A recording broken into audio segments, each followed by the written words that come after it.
quality of that introduction, because this is not going to be a talk about the important implications of stuff. I decided after reading Jeremy's talk, listening to Jeremy's excellent overview yesterday, that I would just spend this pair of lectures doing the complementary thing to what Jeremy did, and just delving into the math of how the zero knowledge proofs associated with a lot of common internet voting systems work. So we're going to just start slowly. We're going to look at the Elgamal encryption scheme, and we're going to look at the Kramer, Gennaro and Schoenmaker's paper that Jeremy mentioned yesterday. But now that he's given you a kind of architectural overview of how the system works, I'm going to go really slowly through each zero knowledge proof, and we're going to look at how it works and why it works. And then we're going to gradually work through to the point where I hope you can all understand what was wrong with the implementation in the Swiss system and how to break it. Or at least one of the things that was wrong with the implementation in the Swiss system and how to break it. Okay, so I am going to share my screen after copying the chat. Okay, I'm copying the Zulip chat and then I'm sharing my screen. I'm going to share all of my screen. So if you want to send me a private message, you have to not send it through the Zoom chat, because I'm going to switch between some different windows as I go. Okay, now, okay, no, I can't log into Zulip, so I won't do that live. Let's see. So Vanessa, David and I can monitor the chat for you while you're speaking. Is that the way it works? Yeah. Oh, okay, so you're monitoring the chat and you'll ask me if there's a question, and then, okay, cool. Yeah, keep it a bit easier for you. Good, okay, awesome. So now, share screen.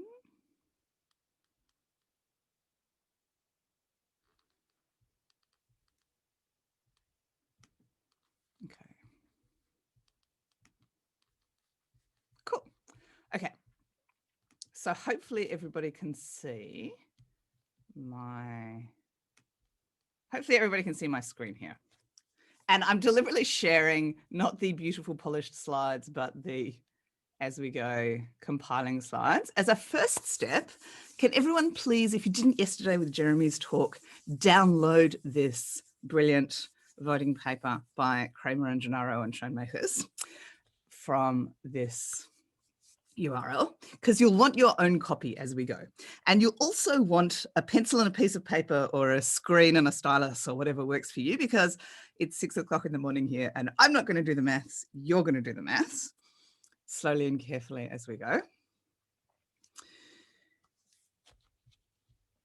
So first of all, just to summarize, I think Jeremy talked about this yesterday, but we're going to begin with exponential Elgamal. My Iranian student who learned Arabic in school tells me it's Elgamal, not Elgamal, but it's too late for the crypto community probably. So here's our setting. We start with two large primes, P and Q, and we know that Q has to divide P minus 1, and we take some generator G that generates a group of size Q mod P. And these three things are all just the completely public parameters of the scheme. Then we set up a private key, which I'm calling S. And the public key is G to the power of S, which we're going to call H. So you can immediately see that this is only going to work in a group in which discrete logarithms are hard. And in fact, we make a slightly stronger assumption, which is we assume that the decision Diffie-Hellman problem is hard.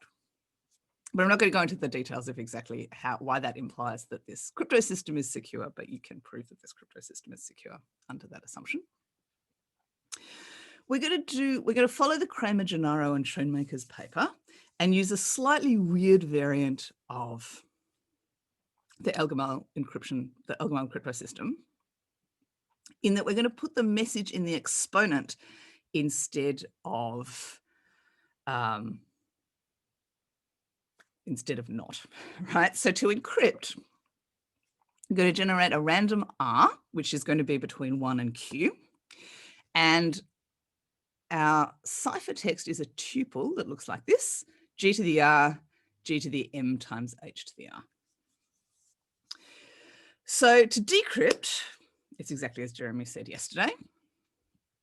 We take the second element of this ciphertext, we divide by the first element of the ciphertext raised to the power of S. And I hope you can immediately see that this second factor is going to be equal to this first factor raised to the power of S, because that's the definition of the private key. And you should immediately be somewhat suspicious, because I just said this whole thing is only going to work in a group in which the discrete logarithm is hard. And then here I have on the bottom of the slide the casual use of the discrete logarithm in this group. And you are right to be suspicious. And this is only going to work for small values of m, right? So we're going to use this for things like vote tallies and other messages where we know that the message comes from a relatively small range. And in practice, the relatively small range that you get from, you know, a few 100,000 or even a few million votes is quite computable by brute force. Basically, you can find the discrete log of G to the M by just guessing all possible values of M, as long as that range is tolerably small. But obviously an M chosen randomly from among the whole space of Q possible exponents is infeasible to recover. So we have to be a little bit careful when we're using this crypto system to make sure that our M stays within a reasonable range.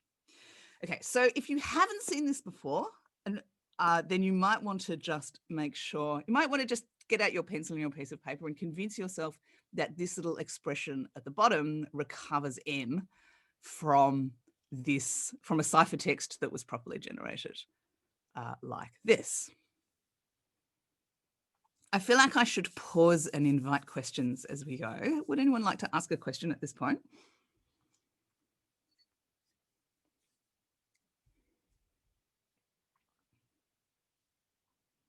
Who's seen this before?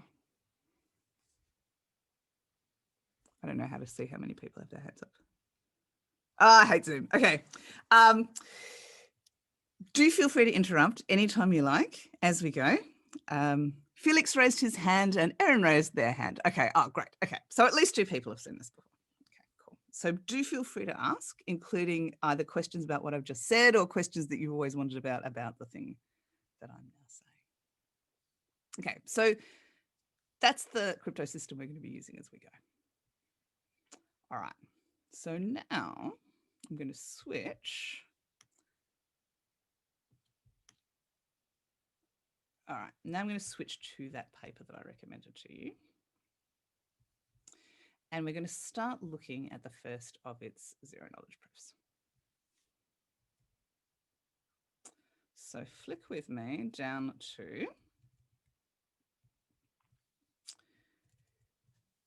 which figure? So this is just a short description of the thing that I just had on my last slide. Part of the purpose of this lecture is in some ways deliberately to guide you through the paper, because there's never enough time in 2 hours to cover all of the rigorous details of what we want to talk about.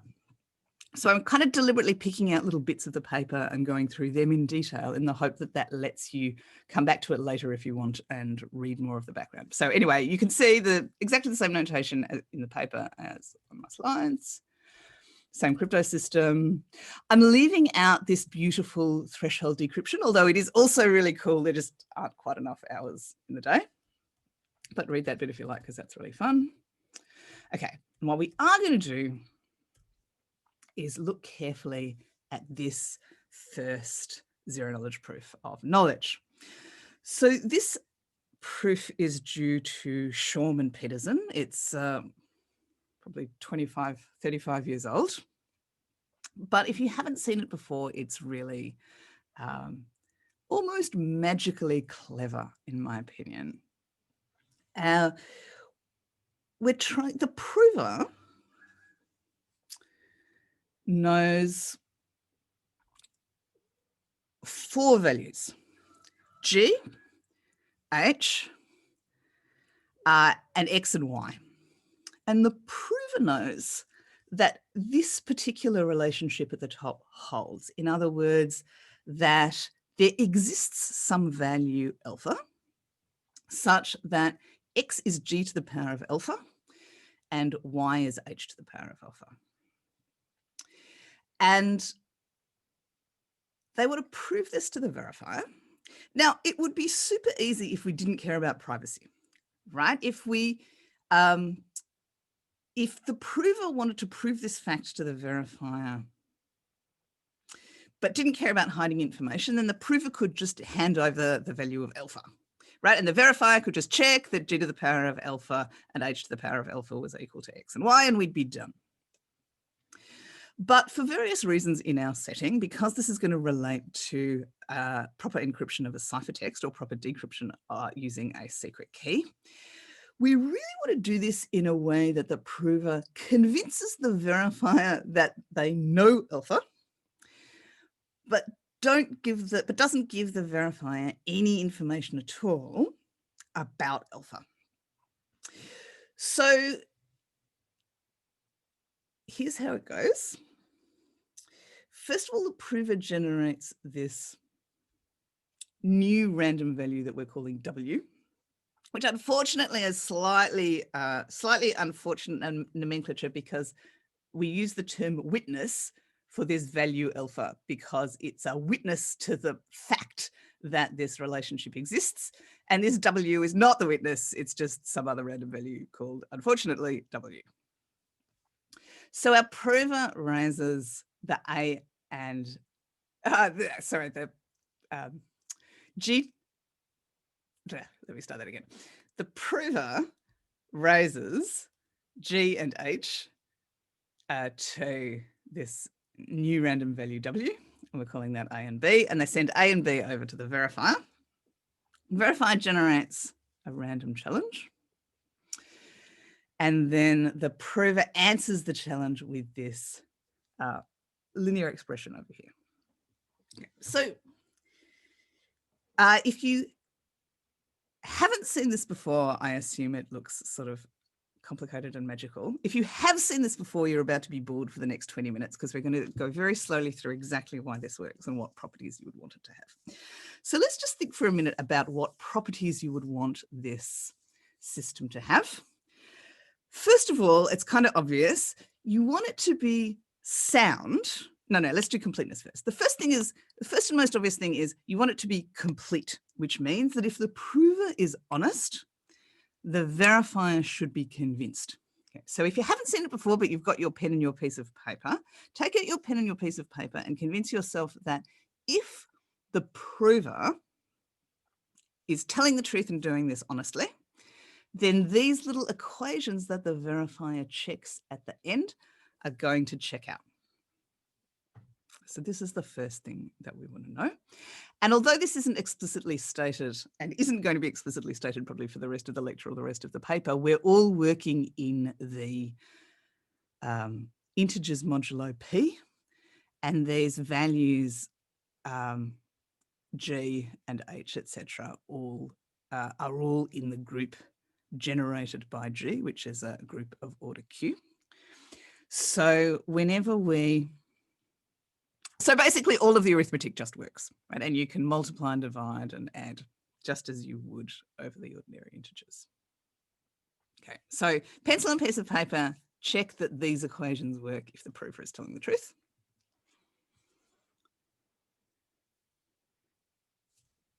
So now our next important security property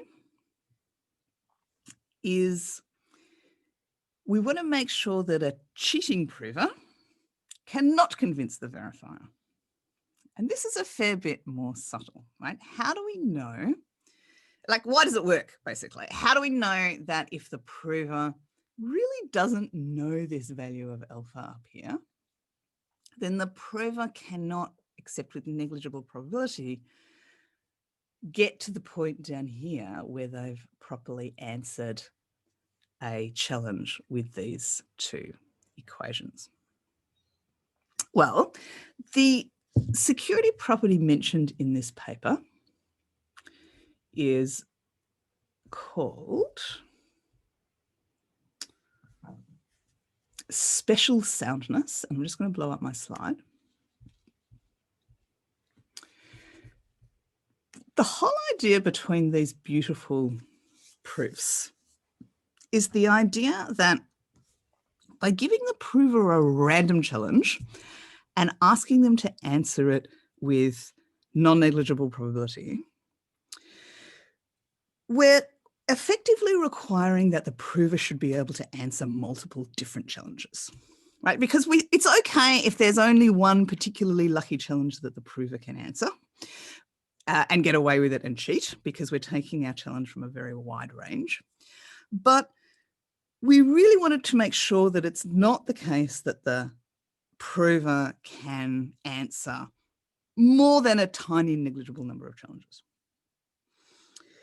So what we do is we argue that if the prover could potentially answer 2 or more different challenges, then the prover must have known that value alpha. And the way that we make this argument is simply by saying if we start that protocol with the initial message and we effectively give the prover 2 different challenges, right? Once with one challenge and then we rewind it and then we give it another challenge, then from the transcripts that follow on from those 2 different challenges, it's always possible to efficiently derive the true answer. So we never actually do this, right? Because this would give the verifier, this would expose alpha to the verifier, but we argue that if we could do this, then we must be able to derive alpha. And the fact that the prover can in principle answer 2 different challenges to this, at least 2 different challenges to the same message, proves that the prover must in some meaningful sense know the message. So here's the kind of know the witness, sorry. So here's the kind of semi-formal description of that concept from an earlier paper by the same set of authors. They say, we want the protocol to satisfy knowledge soundness in the following sense. For any prover P star, given 2 conversations between P star and a verifier V, which are just the 3 messages in the protocol, message 1 and a challenge and message 2, and then message 1 and a different challenge and a different response.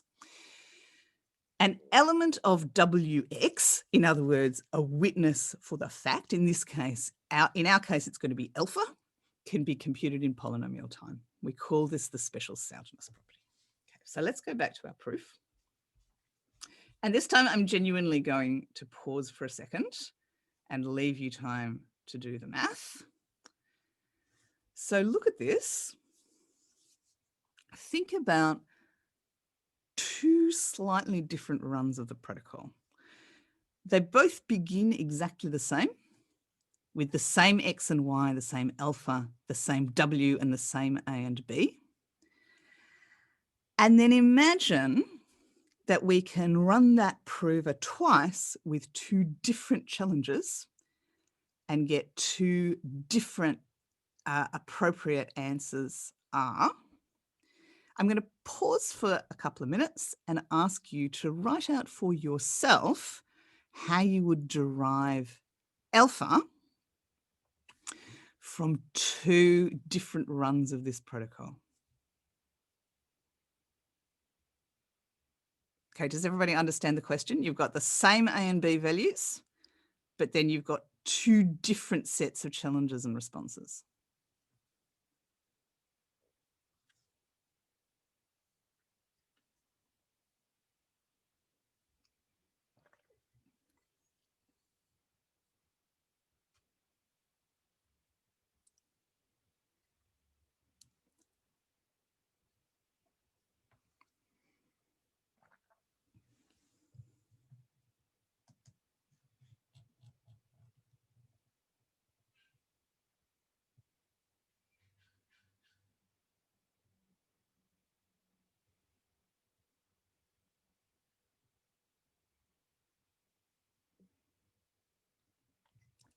And maybe somebody can put their hand up or talk in the Zulip chat, or otherwise tell me when you're done.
Okay, anybody finished or anybody confused about what they're supposed to do?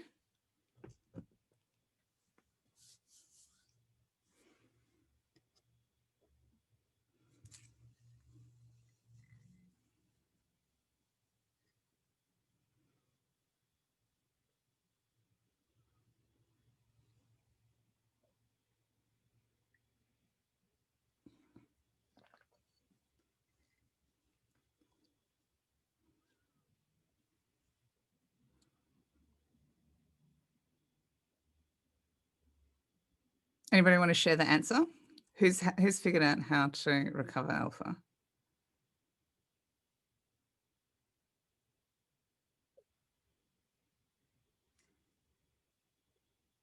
No hands. Okay.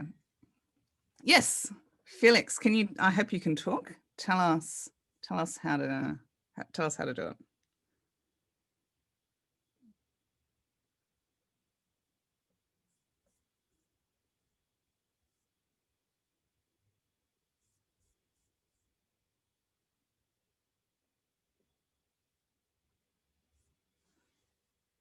No, can't hear you, unfortunately.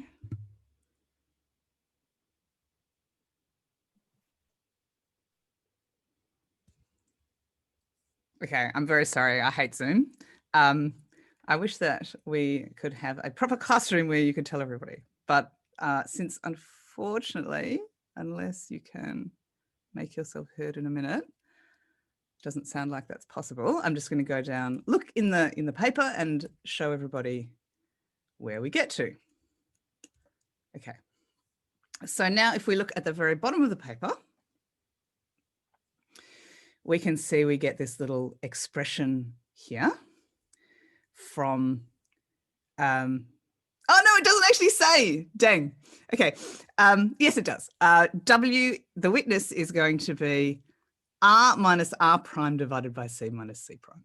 Okay, so you could just derive the witness directly using this little expression from the fact that the honest prover is supposed to generate them in this way. So you take your two different answers R and your two different challenges C, and you just solve the system of linear equations that you get as a result of having two different answers down there. Okay, anybody got any questions about that?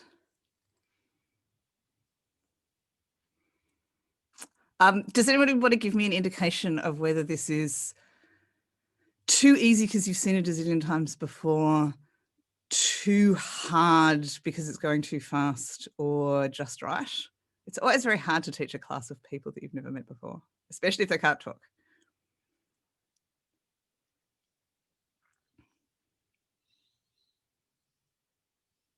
Anyone? So Jan says it was okay. You just didn't have time to type it up in Zulip or Zoom. So. Oh, right. Okay, cool. Good. Okay, we can, are the students allowed to talk, Michael? Because yeah, so Felix writes that his audio in his browser is a bit of a mess. So he was trying to say the answer, but wasn't able to. Yeah, but, I see. But yeah, in general, Okay. I mean, any of the participants, feel free to unmute and respond to Vanessa whenever you like. Yeah, great. Okay. All right. Well, thank you, Felix. And I'll just give everybody a little bit more time next time. Okay, cool. So we've talked about two important properties. We've talked about the soundness, meaning that a truthful prover always convinces the verifier. Sorry, we've talked about completeness, meaning that a truthful prover always convinces the verifier. We've talked about soundness, meaning that if the prover succeeds a non-negligible amount of the time, it must be that they really know alpha.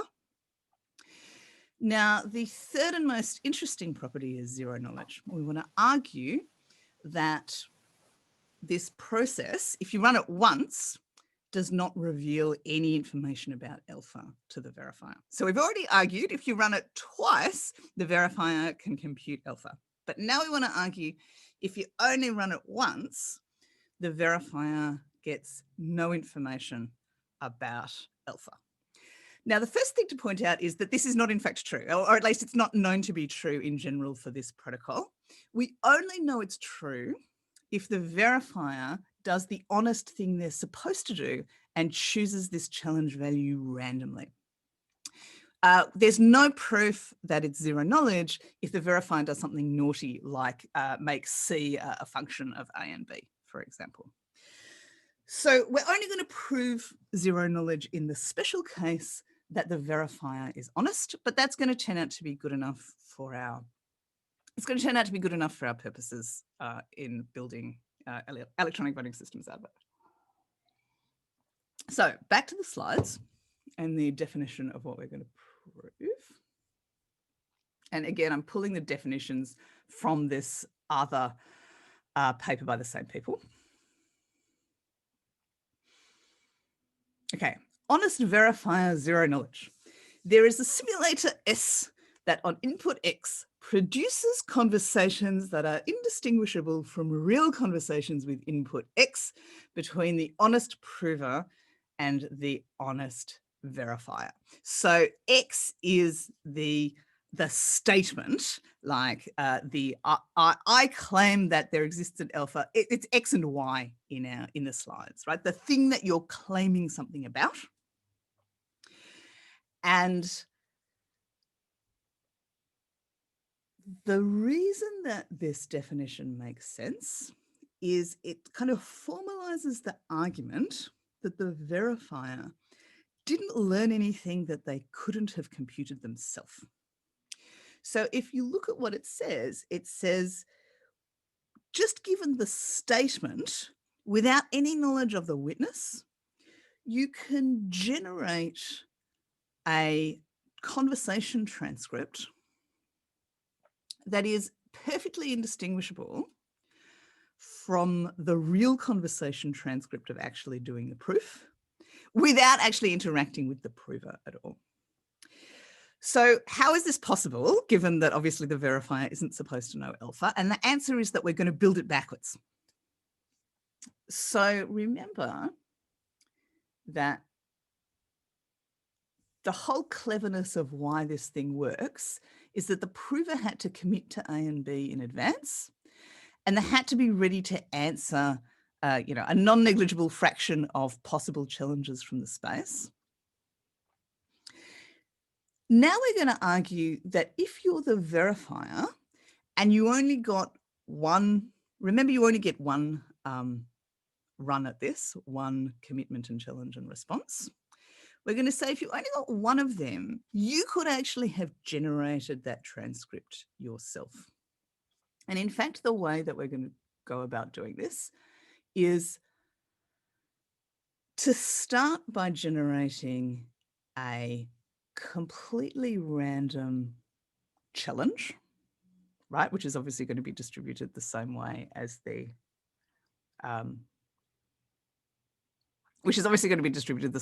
in the real run. Then we're going to generate a completely random R, right? And then we're going to generate the rest of these values to make sure that these equations hold. Okay, so again, I'm going to pause here and give you a chance to just work through the math with your pencil. Choose a random set. Oh, sorry, we're going to start with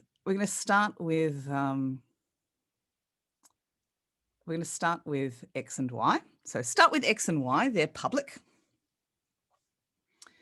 Generate for yourself a random challenge. Oh, I think I might have said that you explicitly generate R, but I think you might have to think about this a little bit carefully yourself. You're given X and Y. Generate for yourselves a random challenge, and then think about how to make these equations true. You're going to have to generate R and A and B for yourself. So again, I'm going to pause for a couple of minutes, take out your pencil, and figure out how to make yourself that transcript. You don't know alpha, but you do know X and Y and G and H.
Okay, and again, please raise your hand or talk in the Zulip chat, or otherwise tell me either if you're done or if you're stuck.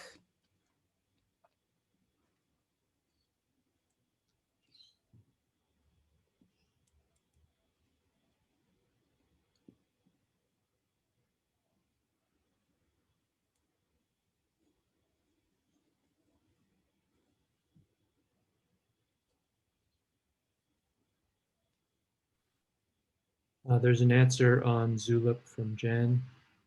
Generate R randomly and then let A be G over G to the R divided by X to the C, and let B be H to the R divided by Y to the C.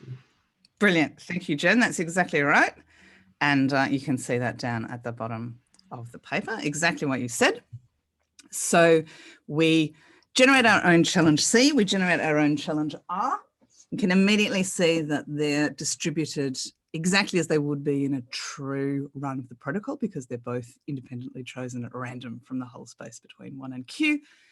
And then we can make our two verification equations right by forcing, by just solving with those two equations. Terrific. Okay, great.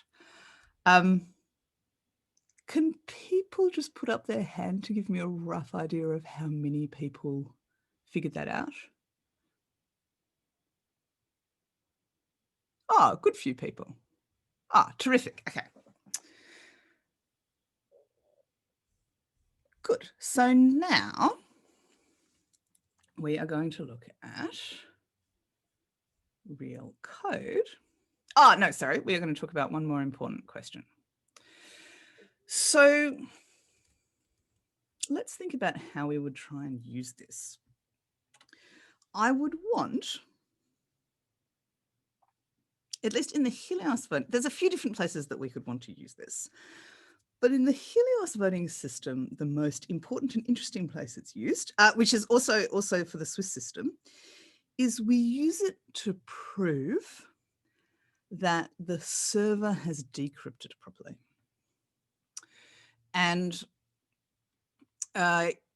we'll do this in a second, but for Elgamal encryption, correct decryption corresponds to exactly this knowledge relationship.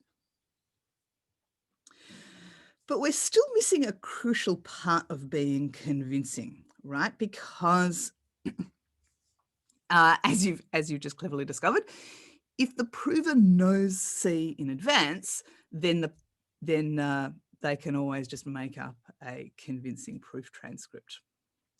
So if we're going to use this kind of thing for proving to third parties that our election is properly computed, we have to come up with some convincing way of showing everybody that the challenge wasn't just kind of whispered to the prover before they began making the protocol. And so there's a very standard way of doing this called the Fiat Shamir heuristic, although some people call it the Fiat Shamir Blom heuristic. And the basic idea is that the prover generates their own challenge, which might sound like exactly what you don't want to do until you realize that the idea is the prover generates their own challenge by hashing the thing that they're trying to prove. Okay, so here, let's go back to the slides.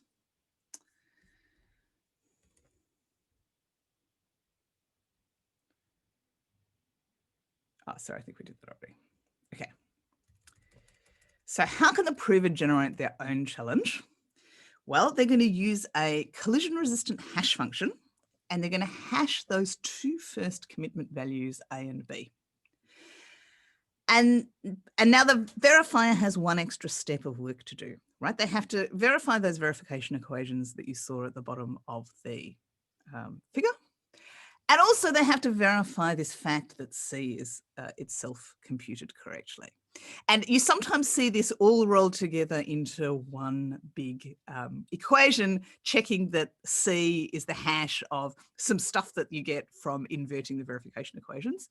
But I think it's easier to think of it as this. You still do these three different steps. You check both verification equations, and then you check that this hash is correctly computed.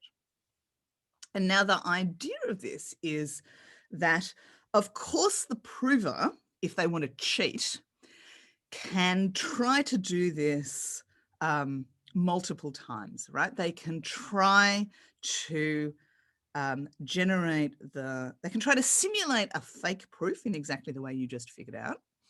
And they can hope that the challenge that they get from hashing A and B is going to match the A and B values that they derived from the equations, as you discovered a minute ago. And they can, give that a few. They can give that a few runs, a few million or a few billion times. But we hope that because the hash function is secure, the worst they can do is make some guesses. And we hope that because the hash function is collision resistant, they can't do anything. They can't do anything approaching inverting the hash function or finding two different things that clash.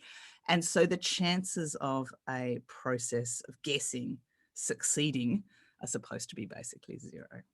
So this is formalized by modeling the hash function as a random oracle. We say, and the proof that this idea works is to model a completely random oracle, which just gives you a completely random different large string every time you call it.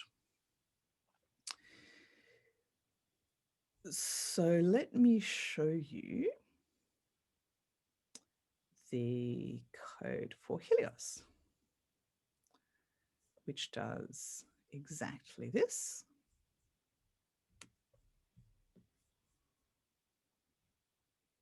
So if you're a member of the ISCR, you might have used this voting system.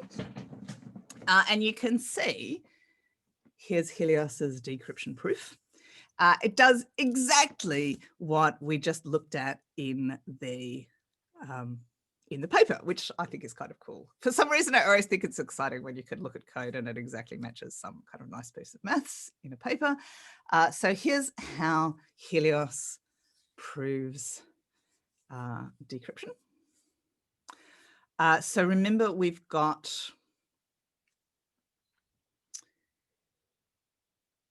hang on. No, I forgot one crucial step. Sorry. Let's go back to this. I said to you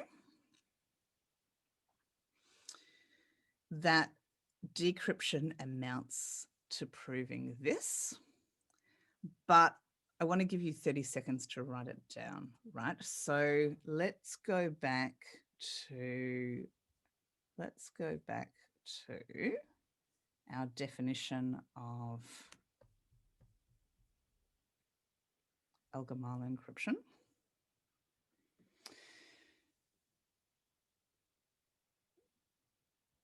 The following exercise is actually much easier than the three harder exercises that I've just set, but it is actually useful for you to do. Okay, so first exercise, suppose that a prover, which is going to be a decryption authority with the secret key, wants to prove that they decrypted properly and the message was 0.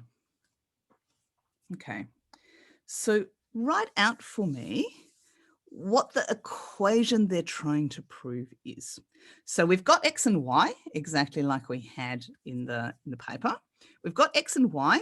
We've got G and H, which not coincidentally correspond exactly to their values in the paper.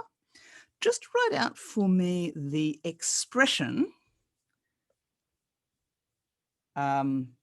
which it's good at the expression of the fact that you're trying to prove, like the discrete log of something base something is equal to the discrete log of something else base something else.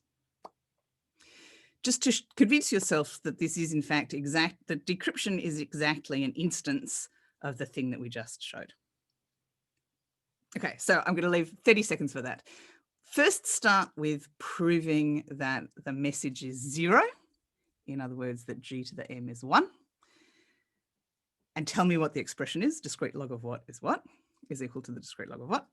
And then when you've done that, write out the slightly more complicated thing for a non-zero message and tell me, again, what the expression is. Discrete log of what base what is equal to discrete log of what base what.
Okay, put your hand up or write in the chat if you've got an answer or a question.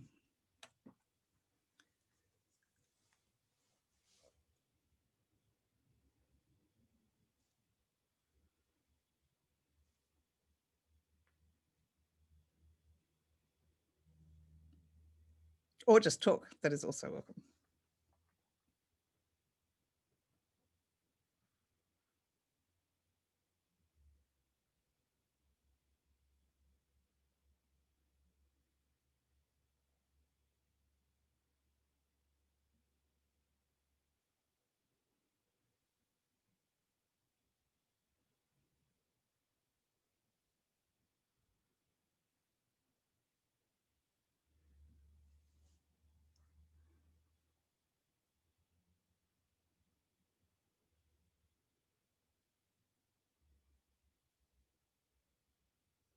I can't tell whether nobody's answering because it's insultingly easy or nobody's answering whether it's because it's too hard. So I'm going to wait for 30 more seconds and then I'm going to tell you the answer if nobody else has put up their hand by then.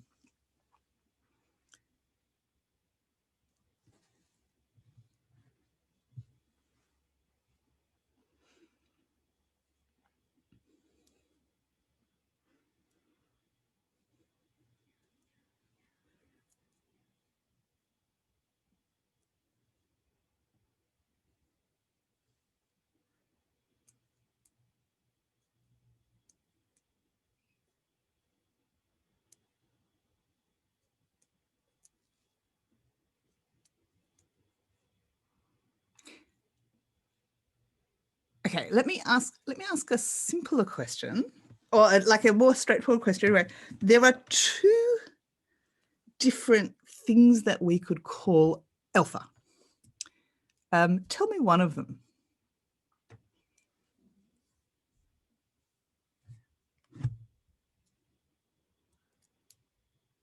Right, so we've got our alpha, our secret exponent in our proof. And we want to make an equivalence between proving that a certain ciphertext contains a certain message and running that equality of discrete logs proof with some value alpha. Which of these values is going to be our alpha?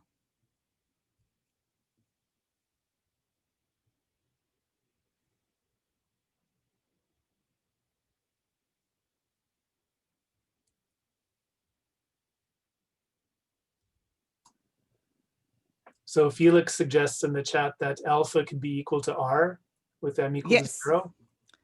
Yes, alpha could definitely be R. And that is one very good, completely correct way of doing it. Yes.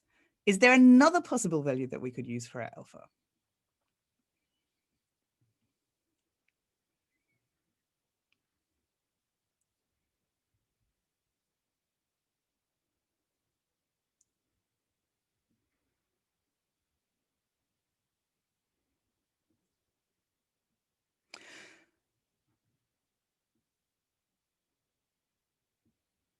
So R makes perfect sense, and R is definitely going to work. And you know R if you generated the ciphertext, right? And if you're the person who generated the ciphertext, you can run that proof that we just looked at using the R value that you know. But if you're the decryption authority, you're receiving a ciphertext, you don't know R, what's another value that you could use to set up a proof like that that proves that you've decrypted properly?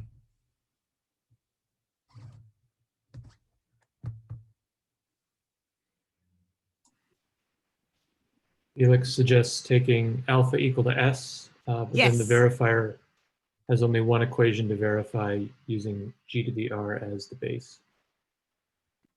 That is, yes. I mean, using S, we actually want to take both equations and do the double thing, because what we have hidden is the pair with, we have G and G to the S, and we also have G to the R and G to the R, G to the S.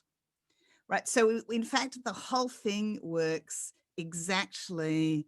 We have to rearrange it all, but then we run exactly this proof. Only our X and Y are if you like, there's sort of implicitly 4 input values here, even though it doesn't really look like it, because G and H are implicit inputs to this thing. So what we've got is, unfortunately, we've got a rearrangement of the notion of what G and H means. We've got our X is effectively our, let me get this straight. Our X is the public key, H, unfortunately. Our Y is the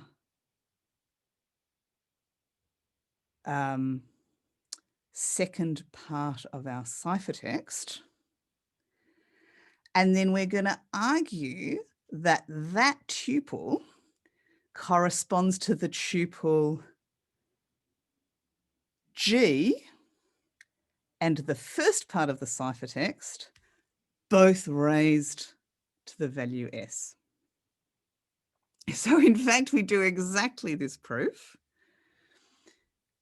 Our alpha is S, exactly as you say, but we just rearrange our notion of what our claim is slightly.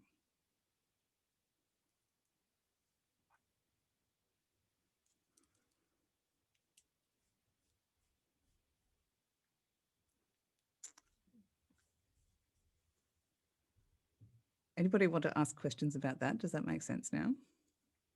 Thank you, Felix. That was exactly right.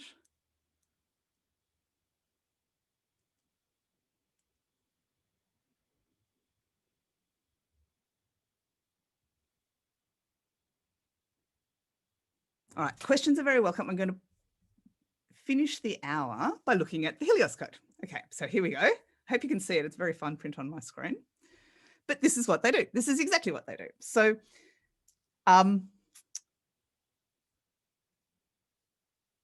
one more detail is we just have to, if we're trying to prove we're trying to prove this fact for a message that isn't 1, we just have to divide through by the message and then do the proof for 1. So we're basically just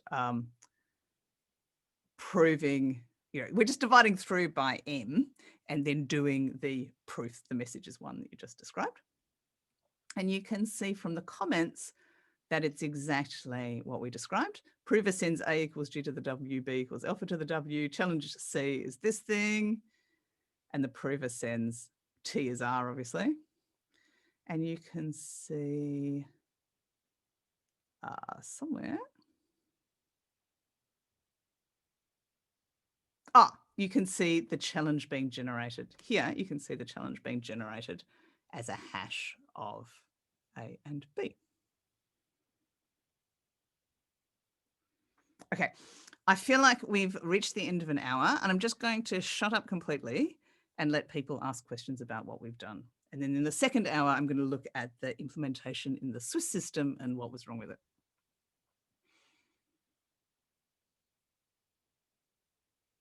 So questions, feedback, etc. Very welcome.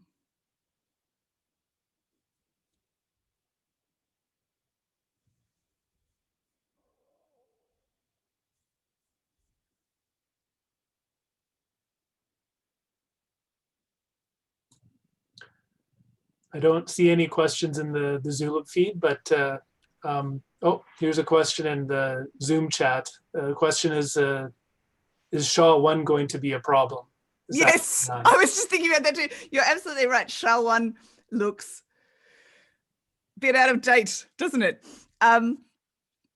So collision resistance is necessary, right? Because if you can make a proof, if you can find a collision in your hash function and then build a proof with one side of the collision, right, then you've effectively got a proof for the other side of the collision, for which presumably the fact is not true. So yeah, you should probably we should probably all email the Helios authors and tell them to update their hash functions. let me have a think about that for a second. So you would get another, A and B value. Let's say you could find two different pairs A and B like this that gave you the same challenge. You run one honest instance of the, assuming that you can find a collision that does give you an A and B that fit into this form for one of your colliding pairs. Then can you use the other colliding pair to make a fake proof for some? I mean, presumably you can, right? For something that's not true. So yes, is the short answer to your question. I think it's a problem.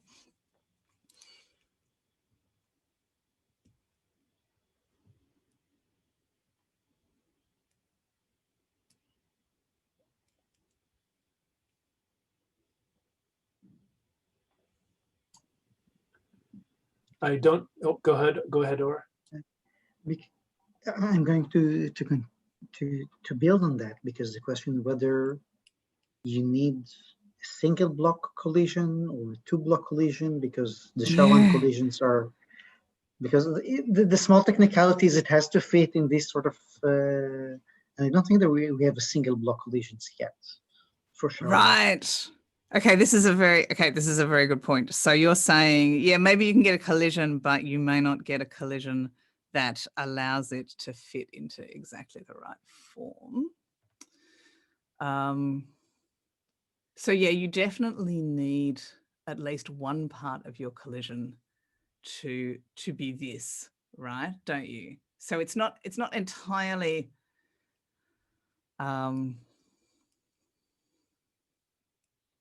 it's not obviously quite as hard as a second pre-image, because there might be lots of things of this form, but it's also a fair bit harder than just a generalized collision, isn't it? Because you want this, you need to know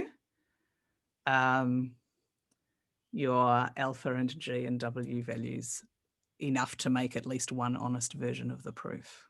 And what you seem to be saying, Or, is that although we have collisions for SHA-1, we don't have the capacity to build collisions with interesting structure like that.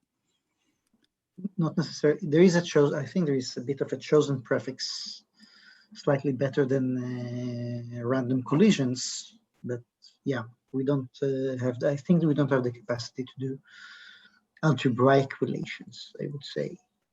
Interesting. Okay. So not a serious problem yet, then. 80-bit security is still something, if you really want to do, you can do.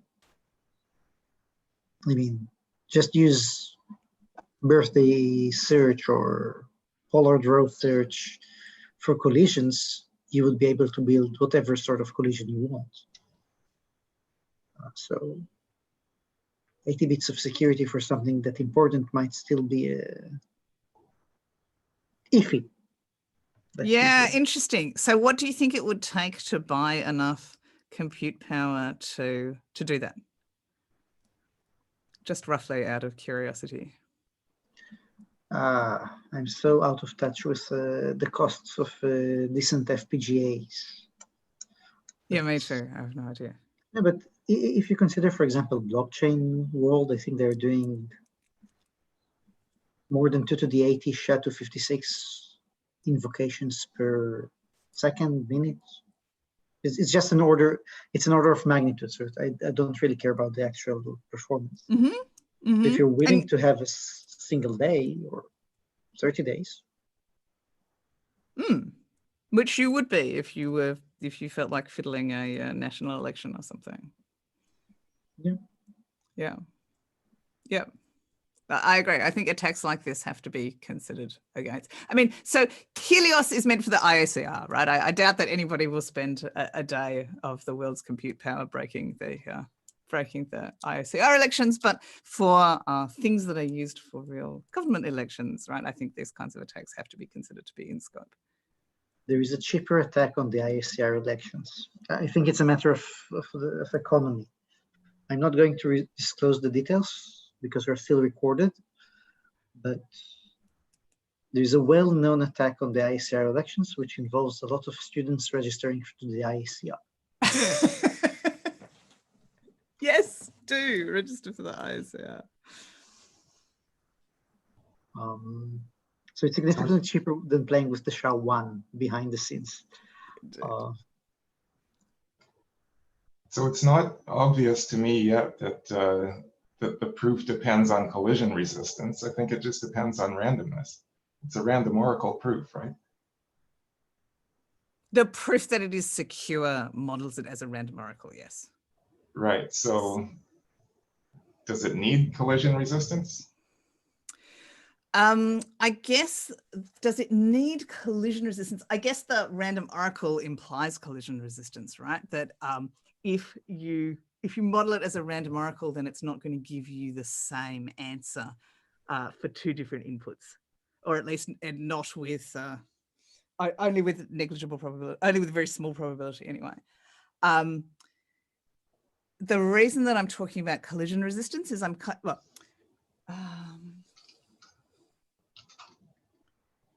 mean, it's kind of obvious that if you can find a collision of the right form, you can break it, right? Because if you can find two different A and B values that hash to the same thing, and one of them allows you to build a truthful proof, then the other is going to allow you to build a fake proof.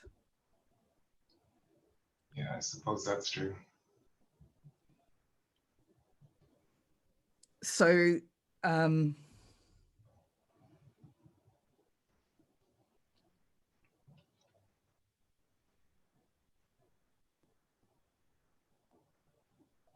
so you're saying But that the fake proof depended on you getting to choose C and R, and then you can compute A and B, right? But the hash is of A and B, so finding a collision, I don't see yet how that helps.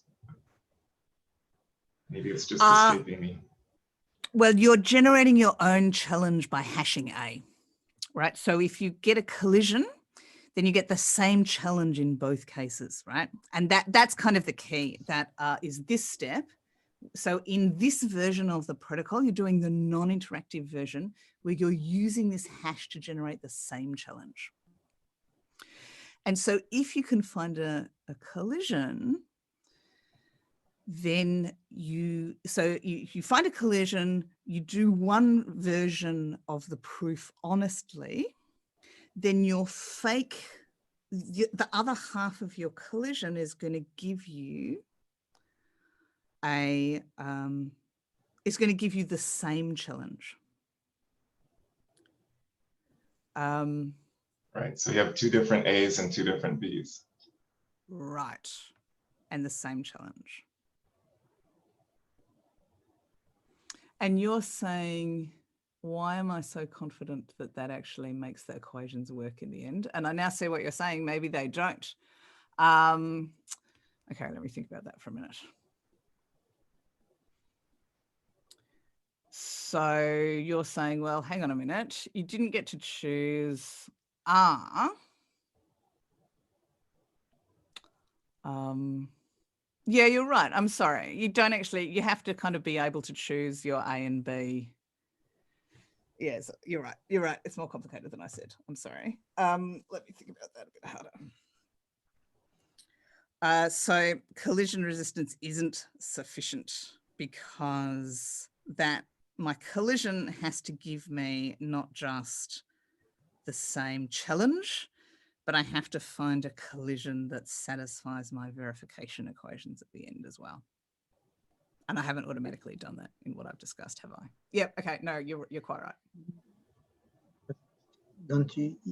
Isn't it possible for, if perform a random search for collisions, just embedding this relation into the values that you work with? Yeah, right. And I think the point is we have to make that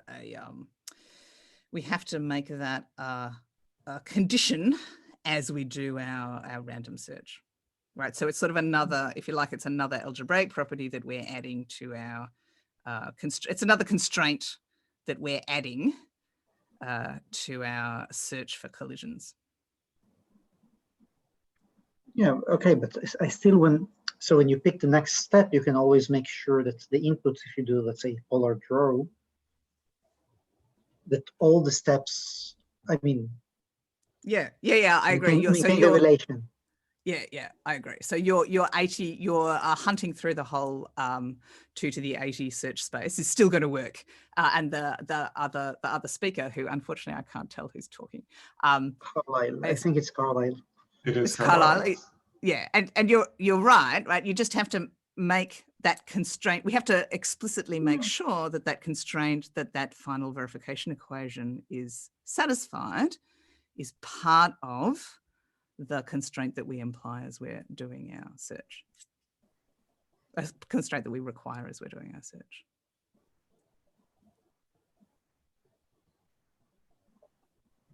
I think that I can.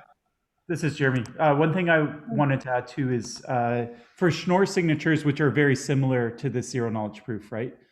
Schnorr signature is basically this proof with the hash, with the message hashed in with the challenge. Yep. And in that case, I'm almost certain that you don't need collision resistance for the hash. And so it seems that if there was an attack on the underlying zero knowledge with collision resistance, it would also break the signature scheme. But I haven't worked that out as an exact proof, but that's my intuition. Oh yeah, okay. I could be completely wrong. So in the Schnorr signature, you just need pre-image resistance. But. Right. Okay, I'm certainly willing to be wrong.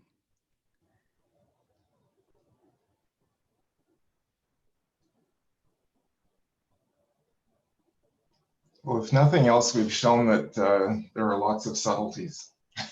Right. Yeah, indeed. Okay, I shouldn't have made it up as I went along.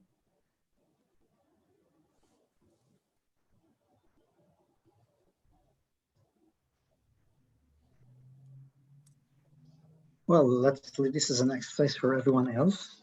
Well, you take a break and relax yourself and prepare for the next talk in 48 minutes. And if by then Felix or any of the other people who answer the questions so well will find the exact solution, then we can start with that, no? Cool. All right, so let's be back in 45 minutes. Good.